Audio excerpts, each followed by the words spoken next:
channel. So for today's vlog, mag-unboxing tayo ng what's this? Korean grill. So, ayan. Wow, so beautiful. So, ayan, nabili ko to sa Shopee. Then, nabili sa delivery.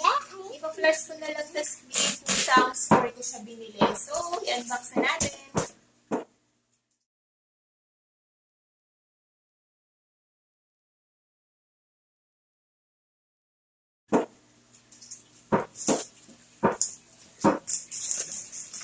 Diyan, baka matamaan ka naman.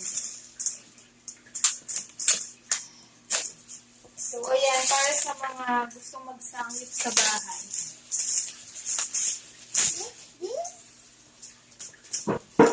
What's this? Coffee? Wow! So, ito yung nausong Korean grill. Even sa Facebook market, ang dami ko nakikita nagbebenta ng ganito.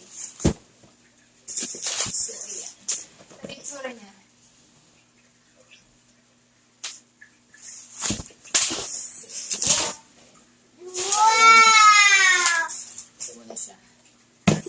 So, ganito siya kalaki. Zari, what's this? This? Grill. Korean grill. Gray bread. Ayan.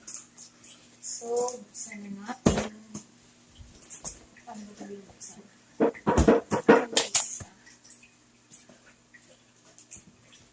So, dahil mahilig kami magsangyo, and meron din akong kimchi recipe na pwede niyong i-click sa description box. Ayan. So, ganun pagkaka-package niya. Secure na secure. Pero sana wala siyang sira at sana working.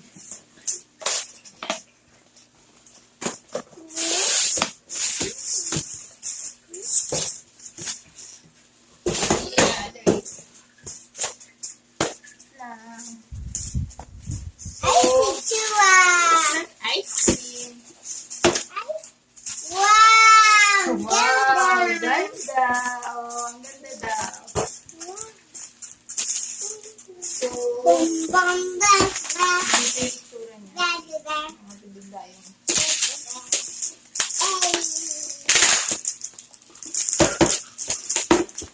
Yan! So, ganito yung itsura niya. Ayan, ang ganda ng pagkakapackage niya. Kaso medyo mahirap kumilos pag isang kamay lang. Nak, alisin mo yung kamay mo, nak. Baka mahiwa ka. Alisin mo yung kamay mo. Ayan. So, ayan. Meron din siyang lutuan ng noodles o ng ramen. So, kung mahilig din kayo sa mga Korean noodles or Shabu Shabu, ay nakatanggal pa yung ano niya, yung parang yung hawakan ng takip niya. Then, ito yung kanyang outlet. So, ayan. Ay, no, huwag yan. Baka mabasag. No, Zarin, stop, please. Then, ito yung sa takip niya. And then, meron din siyang kasamang manual. So, ang hirap niya muna. So, ganito siya. Medyo, ayun, naiintindihin na lang natin dahil Chinese siya. So, ayan. And then, ito na itsura niya. Ganda siya actually, makinis. And, kailangan na siguro natin hugasan muna bago gamitin. So, lilinisan ko muna siya. Then, babalik tayo. Babalikan ko kayo.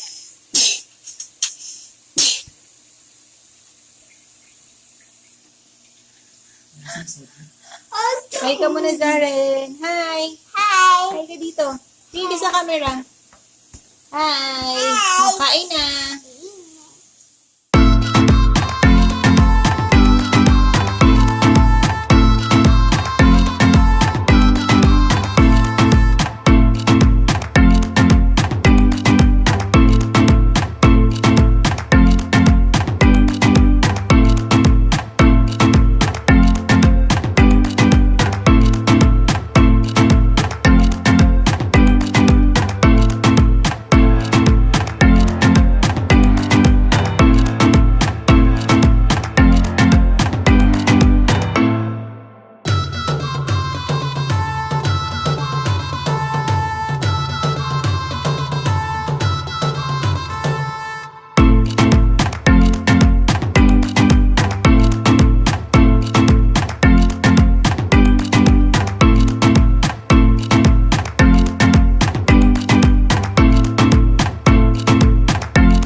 ko ng kimchi.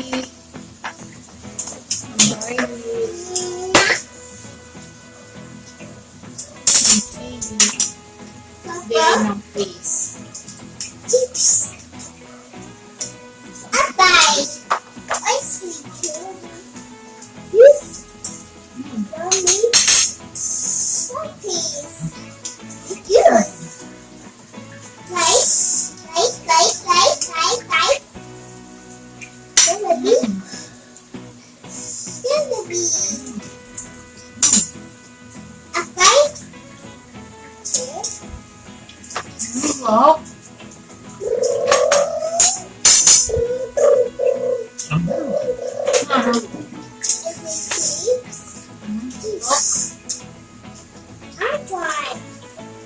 Okay na nga ito. This Sa mga nagkirig ng samgyup, pwede na talaga sa bahay. nice.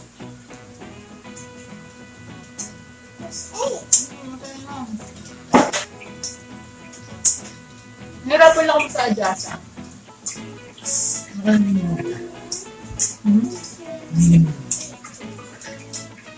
Minimum lang number. Spicy.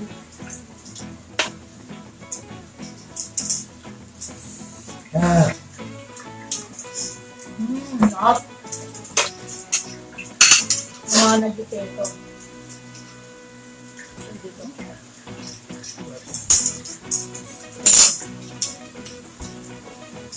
Yung beef na ay yung pork na bili ko lang sa Walter Mart. Half kilo 200. So, sulit na sulit. Ito dyan. Iwan hotdog. Dami na baby ko niya.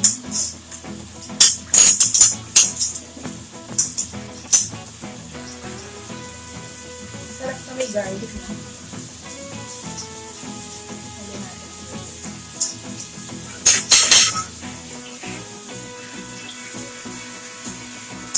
At kayo mga Korean tayo na rin sa buwing malaki.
Sarap itong luto. Siguro. Ninang.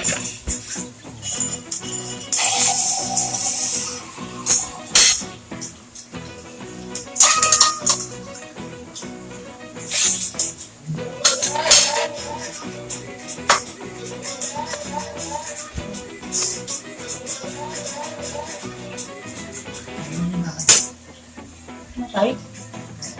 Ano yung isang dito?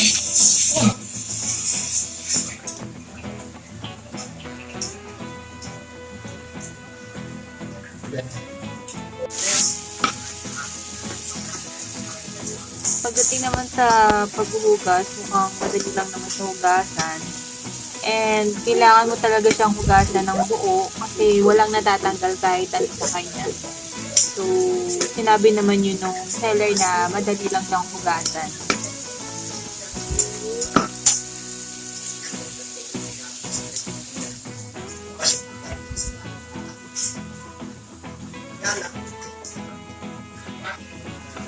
So, ito na siya. Naubusan namin yung noodles. So, naglagay na rin kami ng meat kasi sayang yung init niya. So, ayan, nakakaluto naman. Ang problema lang namin is namamatay siya. So, hindi ako sure kung technically ganun ba talaga yung freezer niya na pag mainit na namamatay. Or baka meron lang kami hindi napipindot na maayos dito. So, sa mga nakakaalam dyan, please teach us. Comment below. And then, yung extension na ginamit namin is hindi yung basta-basta extension. Kailangan yung pang heavy duty na extension. Kasi baka hindi na kayanin. So, yan, nakakaluto naman. Masarap siya. And, sulit ba? Nadinig sulit ba? For 500 plus. Makapag-sandwich pa sa bahay, sulit na. Sobrang sulit, no? Tapos yung meat is 200 pesos lang. So, busog ka na. And lahat ng condiments naman na yan pang matagalan. So, ayan, umilit na ulit siya. So, maganda siya pang family bonding actually. Lahat nagiging chef kapag ito na yung nasa harapan.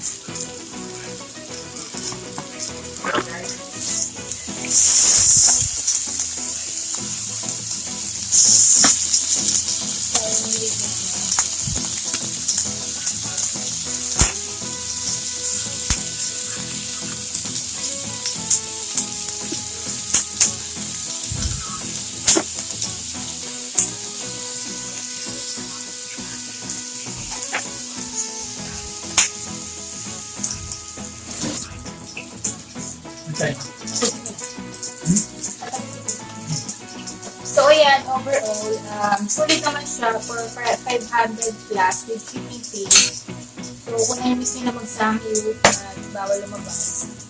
So, pwede to. Sobrang tipid niya. And, actually, pang buong family to. So, great banding. So, kung gusto niya bumili nito, this is not sponsored. So, pwede nyo i-check yung description box kung saan siya nabili. Then, please like and subscribe to our YouTube channel, mjandfamchannel, for more videos. Stay safe, everyone. God bless.